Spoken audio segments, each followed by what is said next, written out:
Hello everybody, Maven here, and I just created one of the most ravenous, aggressive Warlock ad clear builds probably ever.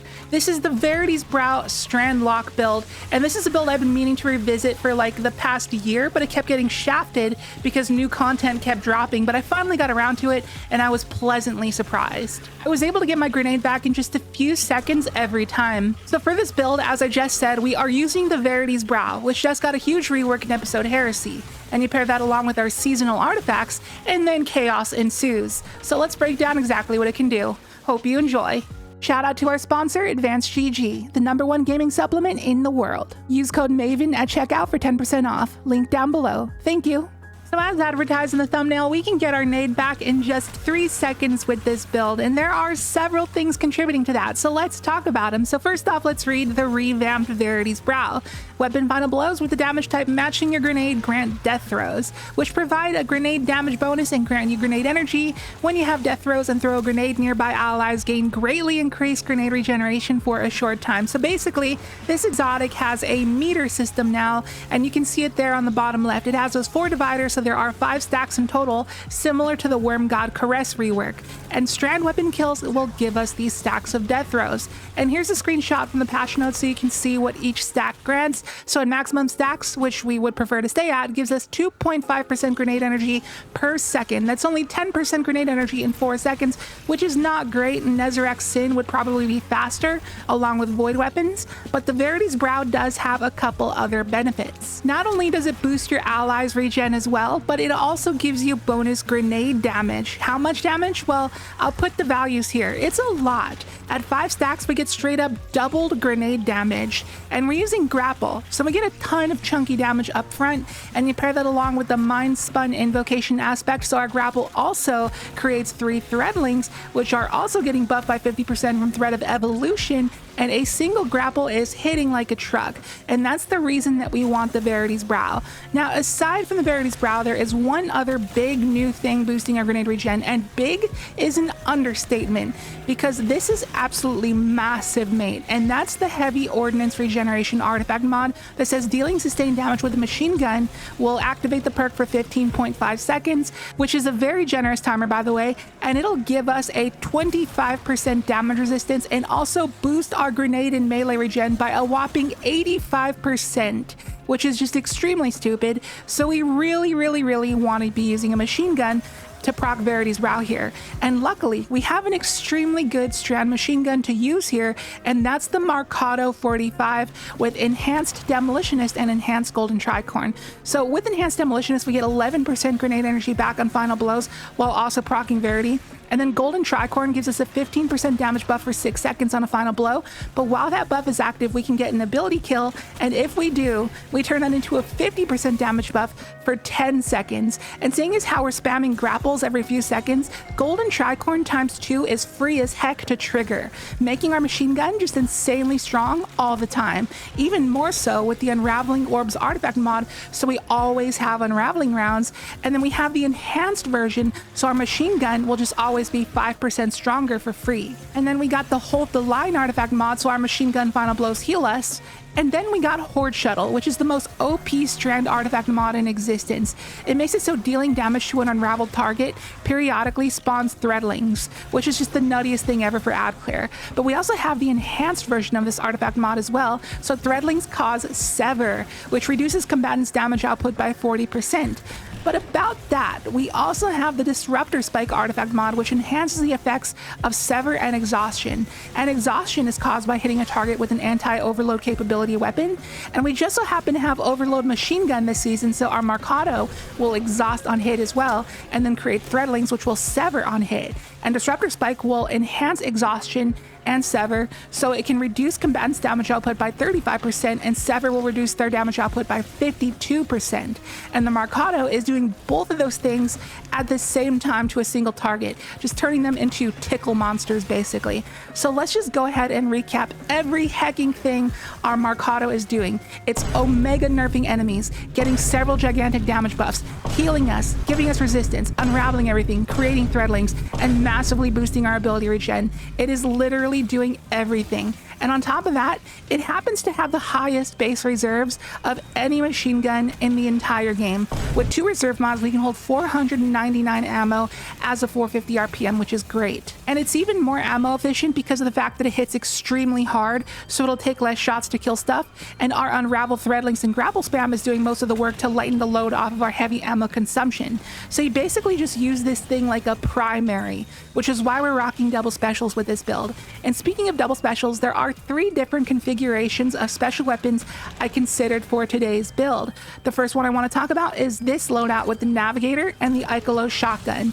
The reason for this is because Grapple can take advantage of the 1-2 punch perk on a shotgun, and pairing that with the fact that Verity's brow already doubles your grenade damage, aka your grapple melee damage, you can hit extremely hard with 1-2 punch. So if you pair that along with the Navigator, which can create tangle points for you, you can just set up a tangle point above a boss's head and go ham with those 1-2 punch and supercharged grapples. And I'll show you here against Carl. Set up a tangle point, 1-2 punch grapple, 1-2 punch grapple, and boom, we 2-shot him, which is ridiculously strong. Comparing that to a rocket launcher where 4 rockets doesn't even kill him, and maybe that can put into perspective of just how strong those grapples really are. And what's even juicier about this combo with the tangle point is that all of your grapples are also creating those 3 free threadlings from Mindspun Invocation every time, and that's just giving you free sever and a bunch of extra damage and ad clear. But despite that, this combo ain't the safest to go for on Warlock, and I'll admit that. It's definitely better to do this on Titan, since you'll have Banner of War going so you can heal. Warlock won't have the healing, so you'll just get stomped out. And I don't know if I've been showing it, but I did do a full Hydroponics Delta run with this loadout just to try the combo out against Charlie, and I ran into that problem that I mentioned where there's too much heat and I'll just die trying to go for that tangle point combo. Maybe it's just a skill issue, probably is. I definitely should have severed him and exhausted him with the machine gun and got that 25% damage resist before doing the combo, but I guess I just was in the mindset of testing the combo and nothing but the combo. But you can see here what it's supposed to look like. Tangle point, 1-2 grapple, 1-2 grapple, 1-2 grapple, and we absolutely chunk Charlie to death in just 3 hits. And this guy is a very tanky boss, so that's pretty impressive.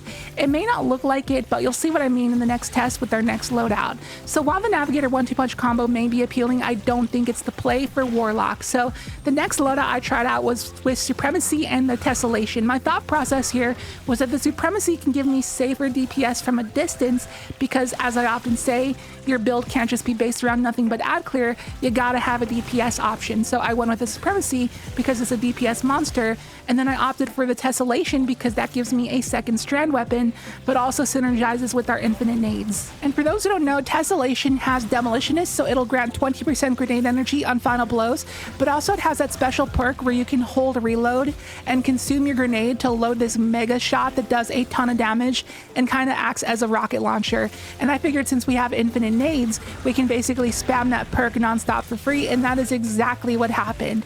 And it's definitely not bad, but it's just slow. The animation speed isn't affected by our reload speed, sadly, which I really hope Bungie changes in the future because I think it'd be a lot more viable if you could speed up that animation. But the other awesome thing about the Tessellation here is that it procs particle deconstruction to debuff targets by 27%. So in theory, what you could do is apply particle deconstruction stacks with your Tessellation before activating that mega rocket shot perk so you can do some extreme damage. But that would just make it way slower than it already is. But just to show an example against Carl, I'll make sure to apply Unravel for the damage buff, and I'll just get 1 stack of particle deconstruction for proof of concept because that's more practical than doing all the stacks. And I do my super shot and it omega chunks him for 222,000, which is just insane. So yeah, it can do extremely good burst damage, and then you can just proceed to get your nade back in a few seconds and do it again. But when we came up to Charlie, it was fine. I did chunk him pretty well for nearly a third of his health, and then I can just retreat and do it again once it's safe to. But in the subsequent times, I forgot to reproc particle and unraveling orbs in the heat of the moment, which was an oopsie on my part. But hey, if there's a boss with ads around the arena, Tessellation is not bad. Otherwise, you got your Supremacy to DPS with. And the Tessellation can act as a backup ad clear option if your machine gun happens to run out of ammo, which will rarely happen, but still. So overall, I'm pretty happy with this loadout, and I prefer it over the last one but I feel that we can do better. And that brings us to our final loadout of the day, which is with the Buried Bloodline. And you can pair this along with 3 different things. Either you can do the Supremacy for DPS from afar, or the Scatter Signal from DPS up close, or the Call, which is like a backup Mercado since it gets the same role of Enhanced Demolitionist and Golden Tricorn. So it's your call, no pun intended, of which of the 3 loadouts you want to run. But now, why Buried Bloodline? Well, the Buried Bloodline has a perk where if you get 4 kills with it, you get Devour. And Devour is excellent, not only for the free health we get on Final Blows, but for the grenade energy it grants on Final Blows, which contributes to the theme of our build, obviously. And you can see exactly what I mean in the background gameplay. Those past 2 loadouts were already decently spammy already, but this version is twice as spammy. Devour makes it so we only need like 1.5 machine gun kills to fully get our grapple back. So you'll see me spamming grapple like every couple seconds. And when you have Devour, it just gets a little bit ridiculous. And the Buried Bloodline is already pretty good on its own. It's very strong, but even more so because we have the Volatile Marksman Artifact mod to give it free volatile rounds so it can do its job just a little bit better. And also, its Catalyst makes it weaken on hit while Devour is active, providing a nice 15% debuff before you go in for that grapple or start DPSing with your Supremacy or Scatter Signal or just pop a super. So the Buried Bloodline provides a massive amount of utility to this build. Now, we aren't really trying to main it. Like, once we get Devour, that's it. We can stow it. That's all we want. And then we can go back to using our machine gun. And I don't know if I showed it, but I did do an onslaught run with this setup. And I'll be honest, I barely found myself using it because the majority of the time, the Mercado alone was efficient enough. But it just gives you that extra additive if you wanted it. And the Hydro run I did with it was easily the smoothest of the 3 runs because the grapple spam was just out of this world, as you can probably tell.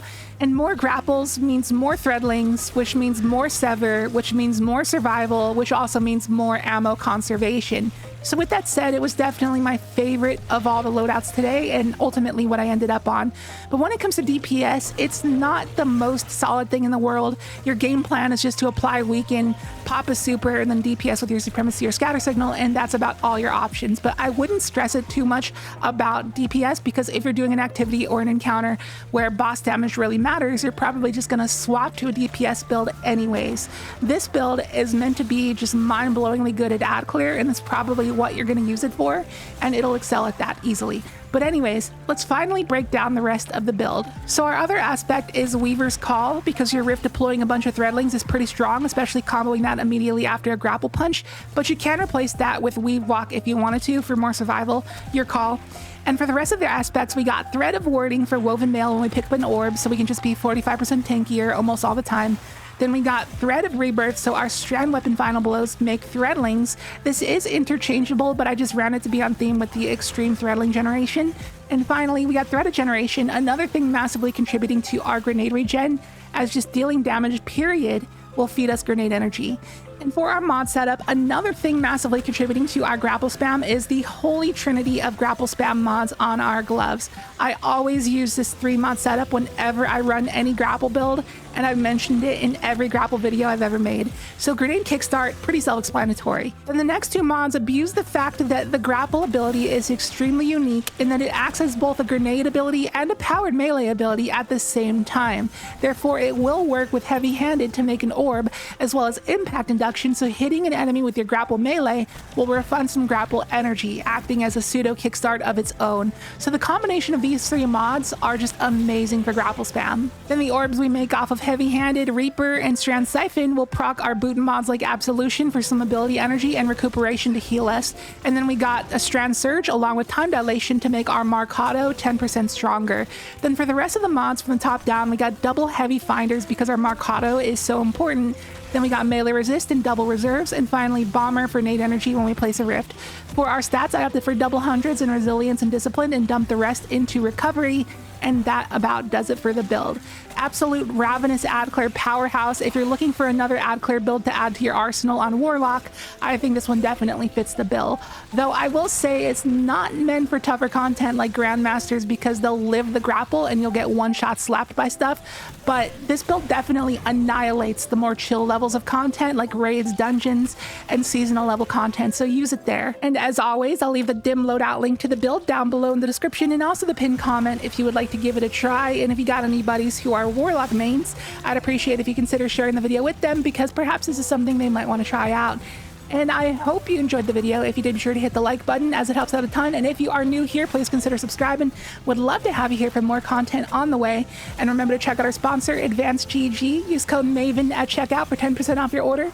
Link down below, and I will catch you in the next video. See you later.